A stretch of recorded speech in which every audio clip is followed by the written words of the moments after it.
الرجيم بسم الله الرحمن الرحيم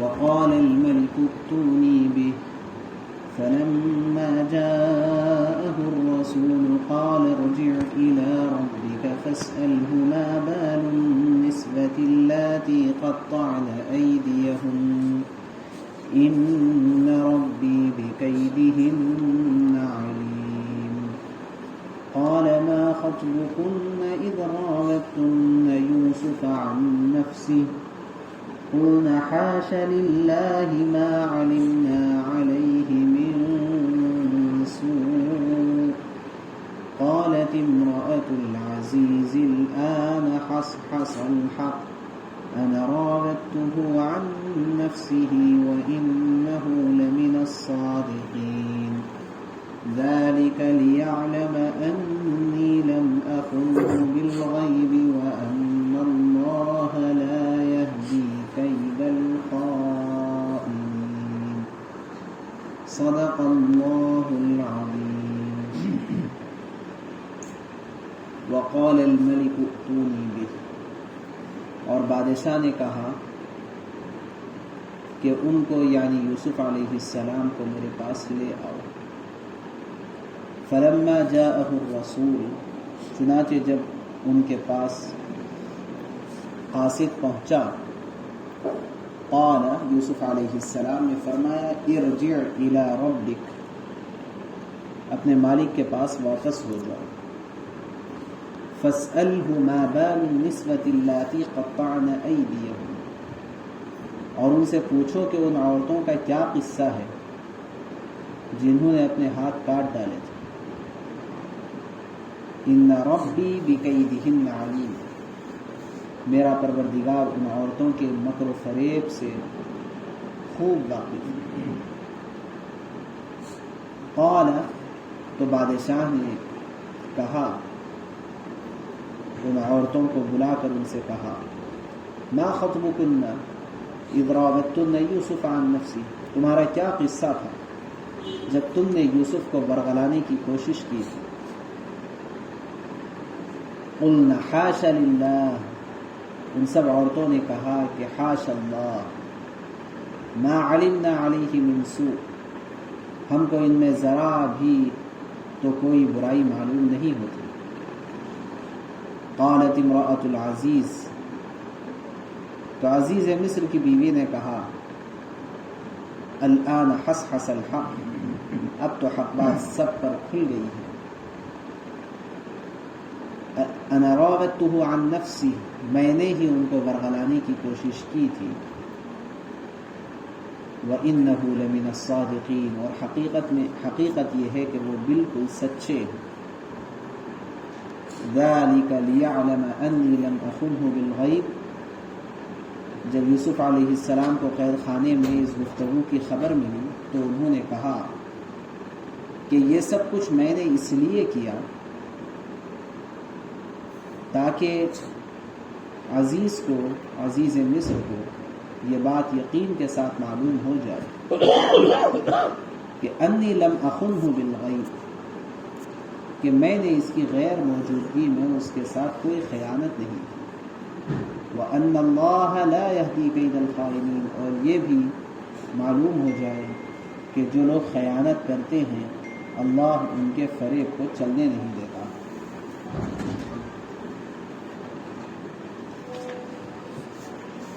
یہاں تک تو بات آئی تھی کہ بادشاہ نے بھی خواب دیکھا اور اپنے درباریوں کے سامنے اس نے خواب کو بیان کیا. جو دوسرے درباری تھے ان لوگوں نے تو یہ کہہ دیا کہ یہ خواب کی تو کوئی حقیقت ہے نہیں, یہ تو کچھ پریشان خیالات ہیں. اور اگر کوئی خواب کی حقیقت ہو بھی تب بھی ہم درباری امور کو جاننے والے ہیں, خواب کی تعبیر کا ہمیں کچھ پتہ نہیں.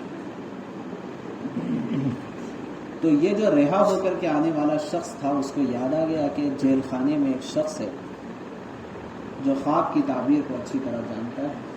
اس نے بادشاہ سے اجازت لی, بادشاہ نے اجازت دی. تو یوسف علیہ السلام کے پاس وہ شخص آیا، خواب کی تعبیر معلوم کی، اور بادشاہ کے لیے عجیب بات یہ تھی کہ یہ صرف خواب کی تعبیر نہیں بلکہ 2 جملوں میں جو ایک سخت ترین فوڈ کرائسس آنے والا تھا، تو اس سے بچنے کا راستہ بھی یوسف علیہ السلام نے بتلا دیا۔ تو اس سے بادشاہ بہت متاثر، اور وہ سمجھ گیا کہ یہ کوئی ہیرا ہے جو جیل خانے میں پڑا ہوا ہے، یہ کوئی بہت قیمتی شخصیت ہے جو ہمارے ملک کے لیے بہت اہم کردار ادا کرنے والی ہے، اس لیے وہاں سے ان کا نکلنا بہت ضروری ہے، اس کو نکال کر کے لایا جائے۔ بادشاہ نے رہائی کا پروانہ جاری کر دیا، حکم جاری کر دیا، اور یہ رہائی کا پروانہ لے کر کے پورے انتظامات کے ساتھ یہ شخص دوبارہ یوسف علیہ السلام کے پاس پہنچا، اور پہنچ کے کہنے لگا کہ بادشاہ نے آپ کے رہائی کا پروانہ جاری کر دیا، آپ کو خوشخبری ہو، اور صرف یہ نہیں کہ آپ کو رہا کرنے کا حکم دیا ہے بلکہ بادشاہ نے کہا ہے کہ رہا کر کے بادشاہ کے دربار میں لائیں، آپ پورے اعزاز و اکرام کے ساتھ آپ کو بادشاہ اپنے دربار میں لانے کے لیے کہا۔ تو یوسف علیہ السلام نے اس شخص کے آ کر کے یہ بات سنانے کے معاً بعد جو جملہ کہا ہے اس سے سمجھ میں آتا ہے کہ جو شخص اللہ کے قریب ہوتا ہے وہ اللہ کے علاوہ دیگر مخلوقات سے کس حد تک بے نیاز ہوتا ہے، کس حد تک بے نیاز ہوتا ہے، اور انہیں ذرا تھوڑی سی قسم کا بھی تردد نہیں ہوا حضرت یوسف علیہ السلام کو یہ جملہ کہتے ہوئے کہ فوری آئے ہوئے قاصد کو کہا کہ الٹے پاؤں واپس ہو جاؤ، ارجع الی ربک، الٹے پاؤں واپس ہو جاؤ، ذرا پوچھ کے تو آنا کہ جن عورتوں نے اپنے ہاتھ کاٹ لیے تھے ان کا معاملہ کیا ہوا، یہ واپس کر دیا۔ اور اس کے اندر ایک بہت بڑی حکمت چھپی ہوئی ہے۔ حضرت یوسف علیہ السلام یہ بالکل بھی نہیں چاہتے کہ یوسف علیہ السلام کی رہائی کے ذریعے سے یوسف علیہ السلام پر بادشاہ کا کوئی احسان رہ جائے، ارے بھائی تم کو تو ہم نے رہا کرنا، نہیں، کسی کا کوئی احسان ہم ضرور نہیں چاہتے، ہمیں اس کی کوئی ضرورت۔ ایسے ہی ہے ممکن ہے یوسف علیہ السلام نے یہ سوچا ہو کہ یہ جو دینی فریضہ اللہ تبارک و تعالیٰ نے حضرت یوسف علیہ السلام کے ذمے کر رکھا تھا، لوگوں کی رہبری اور رہنمائی کا، کہیں ایسا نہ ہو کہ وہ لوگوں کی رہبری کا جو دینی فریضہ یوسف علیہ السلام کے ذمے تھا، رہائی اس کا بدلہ نہ ہو جائے، کہ میں نے تمہاری رہبری کی ہے، خواب کی تعبیر میں نے بتلایا ہے، ملک کا شہری ہونے کے ناطے جو ذمہ داری صحیح مشورہ دینے کی تھی میں نے وہ مشورہ دیا ہے، اور تم اس کے معاوضے کے طور پر میری رہائی کرا دو۔ یوسف علیہ السلام نے کہا کہ چلہ قسم کے کام آپ سے نہیں، یہ چھوٹے چھوٹے کام یہ چھوٹے لوگوں کے ہوتے ہیں، بڑے لوگ ہوتے ہیں، بڑی سوچ ہوتی ہے، اور بڑا ظرف ہوتا ہے، بڑا منصوبہ ہوتا ہے، اور دور کی دیکھتے ہیں، دور کی سوچتے ہیں، دور کی بولتے ہیں۔ آپ جتنے انبیاء علیہ السلام کے حالات پڑھیں گے، صحابہ کے حالات پڑھیں گے، ہر جگہ یہ بات بہت اہتمام کے ساتھ آپ کو ملے گی کہ چھوٹے چھوٹے چلر کاموں کے اندر پڑھ کے اپنی زندگیاں اتنی برباد کی۔ چنانچہ جو رہائی کا پروانہ اور اتنی لمبی قید و بند کہ صرف یہ مدت جو جیل کے ساتھیوں کے رہائی کے بعد سے لے کر کے یوسف علیہ السلام یہ خواب دیکھنے کے وقت تک کی مدت تھی، وہ مدت بضع سنین 8-9 سال پر مشتمل، اور کتنا پہلے سے قید و بند میں ہو. اتنی لمبی مدت کے بعد نہ صرف یہ کہ رہائی کا پروانہ ملا ہے، بلکہ اب تو VIP پروٹوکول ملا ہے. کہ اب ایسا نہیں ہوگا کہ آپ کو صرف رہا کر کے چھوڑ دیا جائے گا. اب تو یہاں آپ تو VIP بن گئے ہیں، VVIP بن گئے ہیں. بادشاہ کے مشیر خاص آپ منتخب کیے جا چکے ہیں، مشیر خاص آپ منتخب کیے جا چکے ہیں، اور آپ کو وہاں دربار میں چلنا ہے اتنے اہتمام کے ساتھ. اور اتنے سب چیزوں کو یوسف علیہ السلام نے یک لخت ٹھکرا دیا. کوئی ضرورت، ہم تمہارے احسان تلے دبنا نہیں چاہتے ہیں، بلکہ جاؤ تحقیق کرواؤ کیا ہوا ہے اس مسئلے کا جس مسئلے کے تحت مجھے گرفتار کیا گیا، اور تحقیق کرواؤ. اس سے ایک اور بات کی وضاحت ہوتی ہے کہ جو شخص اپنے آپ کو تحقیق کے لیے پیش کر رہا ہے اور کہہ رہا ہے کہ اس کیس کا انویسٹیگیشن کیا جائے، اپنے آپ کو جو پیش کر رہا ہے، تو اس کا پیش کرنا اس بات کی علامت ہے کہ یہ شخص غلط نہیں ہو سکتا. غلط آدمی کبھی اپنے آپ کو پیش نہیں کرے گا، کمپرومائز پر آئے گا. یہاں پر یوسف علیہ السلام نے کہا کہ نہیں، تحقیق کرو.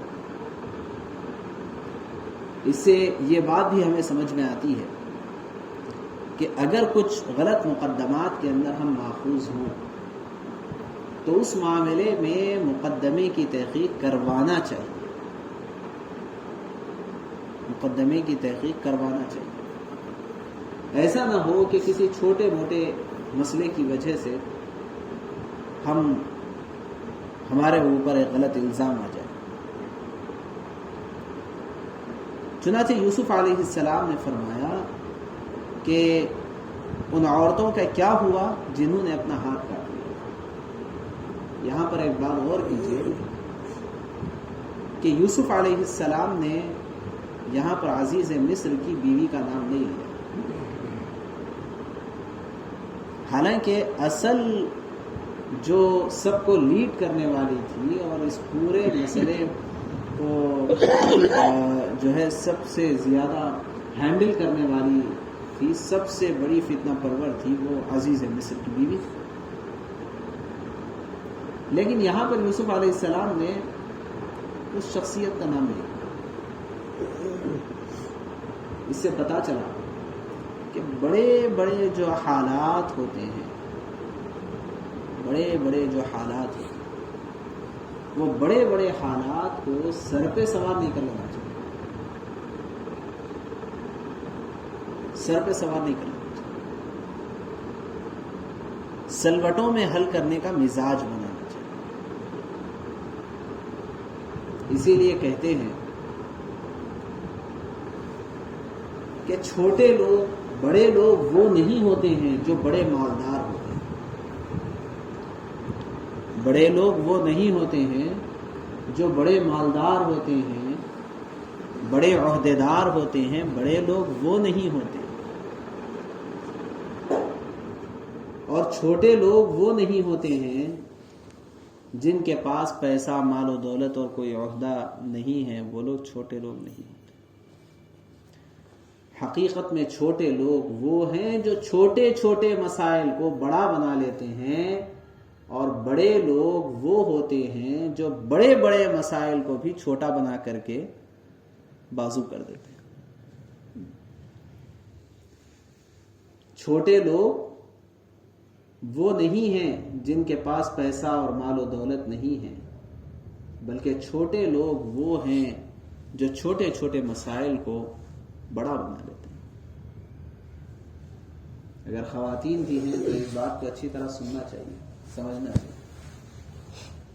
اور بڑے لوگ وہ ہوتے ہیں جو بڑے بڑے مسائل کو بھی چھوٹا بنا کر کے اس کو ایزی لے لیتے ہیں، اس کو اگنور کر دیتے ہیں. یہ اصل میں بڑے لوگ. بڑا وہ نہیں ہوتا ہے جس کا گھر بڑا ہوتا ہے، بڑا وہ ہوتا ہے جس کا ظرف بڑا ہوتا ہے. جس کا ظرف جتنا بڑا ہوتا ہے وہ اتنا بڑا ہوتا ہے. تو یوسف علیہ السلام نے یہاں پر عزیز مصر کی بیوی کا نام نہیں لیا. کیوں نہیں لیا بھائی؟ دراصل اس نے کتنا ہی بڑا نقصان کیوں نہ کیا ہو اور کتنی ہی بڑی غلطی کیوں نہ کی ہو، لیکن تھی ایک معزز گھرانے کی خاتون، ایک عزت دار گھرانے کی خاتون تھی، رائل فیملی کی ایک ممبر تھی. اور ہمارے اخلاق یہ ہے، نبی علیہ السلام نے بھی فرمایا ہے انزل الناس منازل، لوگوں کے قدر و منزلت کا لحاظ رکھنا چاہیے. اس لیے یوسف علیہ السلام نے اتنا سب کچھ ہونے کے باوجود بھی تحقیقات کرنے کے حوالے سے جب کہنے کی ضرورت پڑی، اس وقت بھی آپ آپے سے باہر نہیں ہوئے، پورے آداب اور پورے ہوش مندی کے ساتھ آپ نے ہر بات کی اور کہا کہ جنہوں نے اپنے ہاتھ کاٹ لیے تھے ان کا معاملہ کیا ہوا ہے. یہاں ایک سوال یہ پیدا ہوتا ہے کہ ان کی کیا غلطی تھی؟ غلطی تو عزیز مصر کی بیوی تھی، اس نے انوائٹ کیا تھا پورے اپنے فرینڈ سرکل کو. ان لوگوں کی کیا؟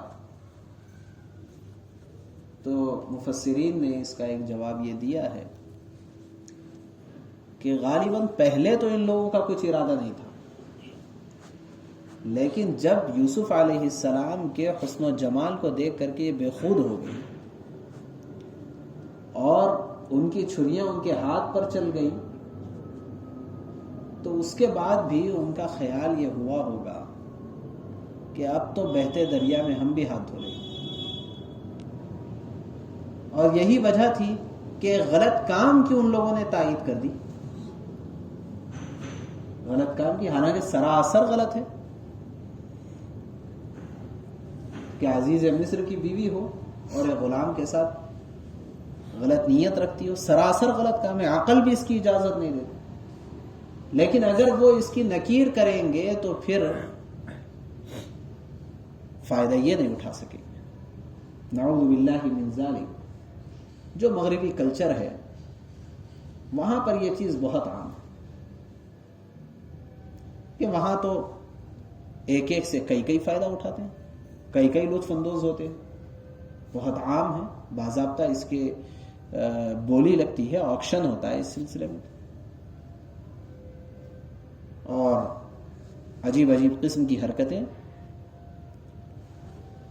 تو ممکن ہے ان لوگوں کے دل میں یہ بات تھی کہ بھئی ہم اگر تائید کر دیں گے تو اس کام سے ہم بھی لطف اندوز ہو سکیں گے، اس وجہ سے ان لوگوں نے تائید کر دی.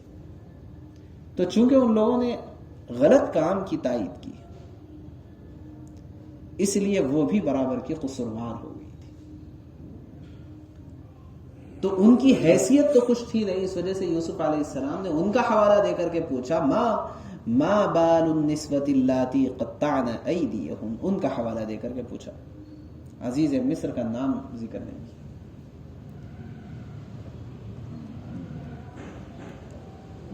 اور آگے فرمایا ان ربی بکیدہن علیم. یہاں پر دیکھیے جب اس کو واپس لوٹنے کے بارے میں کہا قاصد کو، تو کہا الی ربک، تم اپنے رب کی طرف جاؤ، اپنے آقا کے پاس واپس جاؤ. اور یہاں کہا میرا پروردگار ان کے مکر و فریب کو خوب جانتا ہے. تو اس سے بھی ایک قسم کی دعوت ہو گئی کہ بھئی یہ میرا رب ہے، جس رب کو میں مانتا ہوں وہ رب اس بات کو خوب جانتا ہے کہ کون حقیقت میں بے گناہ ہے اور کون گناہ گار ہے. یہ میرا رب خوب جانتا ہے. اس وجہ سے تم واپس جاؤ اور واپس جا کر کے اس مسئلے کی تحقیق کرواؤ. اگر یوسف علیہ السلام قصوروار ہوتے تو یوسف علیہ السلام یہ جملہ نہیں کہہ سکتے ان ربی بکیدہن علیم، یہ جملہ نہیں کہہ سکتے. تو پتہ چلا کہ یوسف علیہ السلام قصوروار تو تھے نہیں، البتہ پوری ہمت اور جرأت کے ساتھ آئے ہوئے قاصد کو واپس کیا، رہائی کا پروانہ واپس کیا اور VIP پروٹوکول واپس کیا، سب کچھ واپس کر کے کہا کہ نہیں پہلے دیکھیں. اب جب یہ بات ہوئی تو قرآن پاک کا اسلوب یہ ہے کہ جو بات اہم ہوتی ہے صرف اس کو بیان کرتا ہے قرآن پاک، تاکہ درمیان کے بات ہم خود سمجھ جائیں۔ تو جب بادشاہ کے سامنے وہ پہنچا ہوگا اور پہنچ کے اس نے اس قدر بے نیازی کے ساتھ یوسف علیہ السلام کا جو معاملہ ہوا تھا اس کو ذکر کیا ہوگا، تو واقعی بادشاہ کے تو عقل کے ٹھکانے لگے ہوں کہ پہلا شخص تھا ہوگا اس کی زندگی میں جو اس قدر جرأت کے ساتھ اتنے بڑے آفر کو ٹھکرایا ہے۔ تو بجائے اس کے کہ یہ معاملہ عدالت میں حل ہوتا، بادشاہ نے خود اس معاملے کی سنوائی اور اس معاملے کو خود حل کرنے کے لیے عدالت اپنے دربار میں بلا لی، ان لوگوں کو، خواتین کو بلوا لیا اور بلا کر کے اب یہاں دیکھیے یہ بادشاہ نے بھی جو حکمت عملی اختیار کی، اللہ نے اس کو بھی بیان فرمایا، ما خطبکن اذ راوتن یوسف عن نفسی۔ یہاں بادشاہ نے بھی عزیز مصر کی بیوی سے نہیں پوچھا کہ تم نے کیا کیا تھا، ان سب کو بلایا اور بلا کر کے پوچھا کہ تمہارا کیا قصہ تھا جب تم نے یوسف کو ورغلانے کی کوشش کی تھی، ان سب سے پوچھا۔ شاید بادشاہ کو بھی اس بات کا پاس و لحاظ تھا کہ بہرحال وہ میرے وزیر اعظم کی بیوی ہے، اور ایسی صورت میں جبکہ میں براہ راست اس سے پوچھوں گا تو حکومتی معاملات کے اندر پھر خلل پیدا ہو جائے، اس وجہ سے اس نے دوسروں سے پوچھا۔ تو دوسروں نے جو جواب دیا وہ یہ کہ قلنا، سب نے حاشا للہ، یعنی معاذ اللہ، اللہ کی پناہ، ما علمنا علیہ من سوء، یہ سب یہ کہہ سکتے تھے کہ ہم نے تو کچھ نہیں کیا، سارا کا سارا قصور تو عزیز مصر کی بیوی کا تھا، وہ بھی وہ کہہ سکتے تھے۔ لیکن یہ بات سمجھنے کی ہے کہ وہ بھی وہاں پر جو بات کر رہے ہیں وہ بڑی نپی تلی، اور جو بات کر رہے ہیں وہ بہت سوچ سمجھ کر کے۔ اس وقت ان کے لیے بہت آسان تھا کہ وہ یہ کہہ دیں کہ ہمارا کوئی قصور نہیں ہے، ہم تو انوائٹڈ تھے، ہمارا تو کوئی قصور نہیں ہے، قصور تو ان لوگوں کا ہے، عزیز مصر کی بیوی کا ہے، جو مسئلہ تھا اس کا تھا، آپ اس سے پوچھ لیجئے۔ لیکن ان لوگوں نے بھی ابھی تک یہ نہیں کہا۔ قربان جائیے اس بلاغت پر اور اسلوب پر، اور جو مقام اور مرتبے کا لحاظ ہے ایسے وقت میں بھی جبکہ ایک جرم ثابت کرنا ہے، بلکہ جرم ایک اعتبار سے ثابت ہو چکا ہے، لیکن اس وقت بھی جو مقام و مرتبے کا لحاظ ہو رہا ہے پورا، یہ بہت سیکھنے کی چیز ہے۔ ابھی تو حالات ایسے ہو رہے ہیں کہ تھوڑا سا معاملہ بگڑنے پر بیٹا اپنے باپ کے مقام کو بھول جا رہا ہے، بیٹی اپنے ماں کے مقام کو بھول جاتی ہے، اور پتہ نہیں کیسی بات اور کیسی آواز اور کیسا لحاظ، عجیب حالات بن رہے۔ اور قرآن جو تعلیم دے رہا ہے وہ قرآن کی تعلیم اس حد تک کی کہ ایک طرف یوسف علیہ السلام بالکل بری شخصیت، اور دوسری طرف عزیز مصر سراسر خطاوار اس مسئلے میں، پھر ایک طرف عزیز مصر کی بیوی یہ تمام خواتین کو انوائٹ کرنے والی، اور جتنی دوسری خواتین ہیں وہ دوسری خواتین وہ اس کے دعوت پر آنے والے، اور تیسری طرف بادشاہ کے سامنے عدالت لگی ہوئی، بادشاہ کے سامنے تقریباً جرم ثابت ہو چکا ہے، اور اس مسئلے میں بادشاہ پوچھ رہا ہے تو عزیز مصر کی بیوی سے نہیں۔ تو یہ جو مقام و مرتبے کا لحاظ ہے، یہ لحاظ جیسا کہ بات شروع میں آئی تھی کہ سورہ یوسف اصل میں تمام شعبوں میں رہبری اور رہنمائی کرتا ہے. یہ ہمارے معاشرتی اور گھریلو اور ہمارے خاندانی شعبے میں یہ بہت اہم ترین رہبری اور رہنمائی ہے کہ اس کے ذریعے سے یہ بتایا سمجھایا جا رہا ہے کہ مراتب کا لحاظ کیسا کیا جاتا ہے، اور جو جرم میں ملوث ہے ان لوگوں کے مراتب کا لحاظ جب ایسا کیا جا رہا ہے تو جس کا تو کوئی جرم ہی نہیں ہے، ان کے مراتب کا لحاظ کیسا ہونا چاہیے. اب یہ نہیں پوچھا عزیز بادشاہ نے کہ عزیز مصر نے کی بیوی نے کیا کیا تھا، بلکہ ما خطبکن اذ راوتن یوسف عن نفسی، وہ دیگر خواتین سے پوچھا کہ تم لوگوں نے جو یوسف علیہ السلام کو ورغلانے کی کوشش کی تھی اس کا کیا قصہ ہے. اب دیکھیں ان لوگوں نے کیا کہا، حاشا للہ ما علمنا علیہ من سوء، ہم نے تو ان کے اندر کوئی برائی نہیں دیکھی. تو اب کیا ہوا، کیا ثابت ہو گیا؟ برائی کس کی تھی؟ عزیز مصر کی بیوی کی تھی. خود بخود ثابت ہو گیا، بولنے کی تو ضرورت نہیں. ہم نے ان کے اندر یعنی یوسف علیہ السلام کے اندر تو ہم نے کوئی برائی نہیں دیکھی. تو اب پھر یہ خود گواہ بن گئے ہیں، لیکن کہنے کا انداز دیکھیے، یوسف علیہ السلام کی غلطی ہے یا عزیز مصر کی غلطی ہے، مسئلہ یہ سامنے درپیش ہے.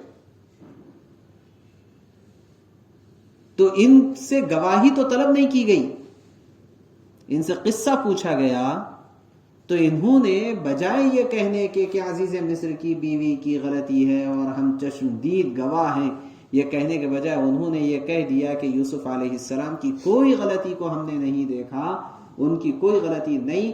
تو یہ خود بخود گواہ بن گئے اس بات کے کہ ساری کی ساری غلطی تھی عزیز مصر کی بیوی کی. اب تو اس کو بولنا ضروری تھا. بیچاری اب کہنے لگی، قالت، اتنا سننا تھا کہ آگے بڑھ کر کے عزیز مصر کی بیوی نے کہا، الآن حصحص الحق، کہ فرمایا کہ اب تو حقیقت بالکل واضح ہو ہی چکی ہے، اب میں کیا چھپاؤں، چھپانے کی ایک حد ہوتی ہے. اب تو حقیقت واضح ہو چکی ہے، لہذا کہنے لگی، انا راودتہ عن نفسہ، کہ میں نے خود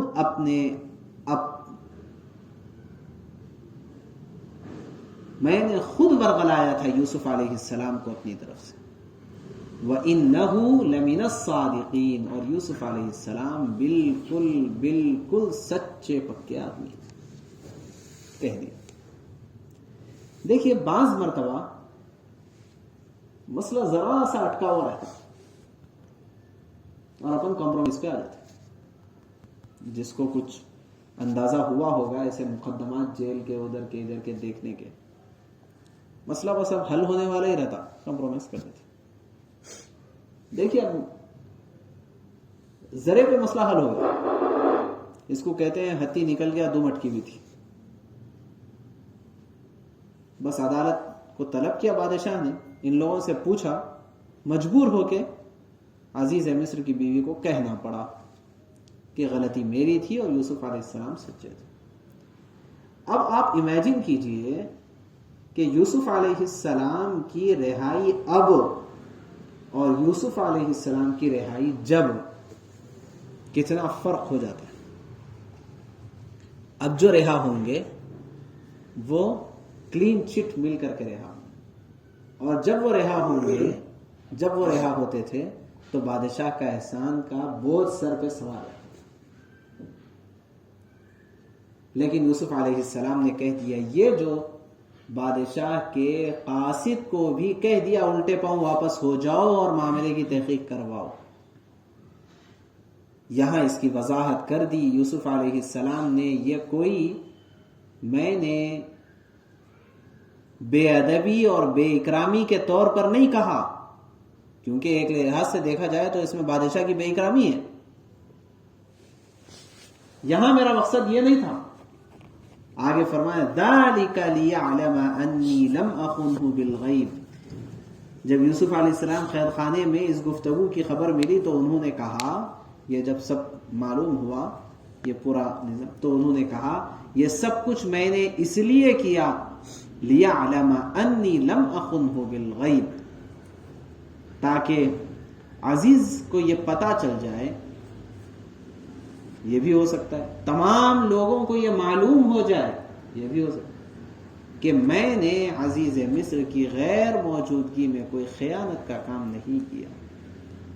ورنہ اگر یہ صفائی ہونے سے پہلے میں نکل جاتا تو کم از کم کسی کونے میں یہ بات رہ جاتی کہ بھئی یہ تو وہ شخص ہے جس نے ہمارے گھر کے اندر ہمارے ساتھ جو ہے دھوکے کا معاملہ کیا تھا، یہ بات رہ جاتی.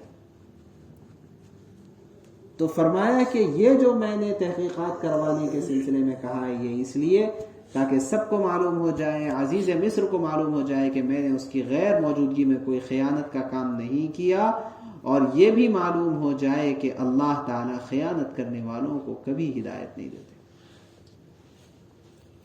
اس لیے یہ میں نے ساری تفصیل جو ہے تحقیقات کروائی.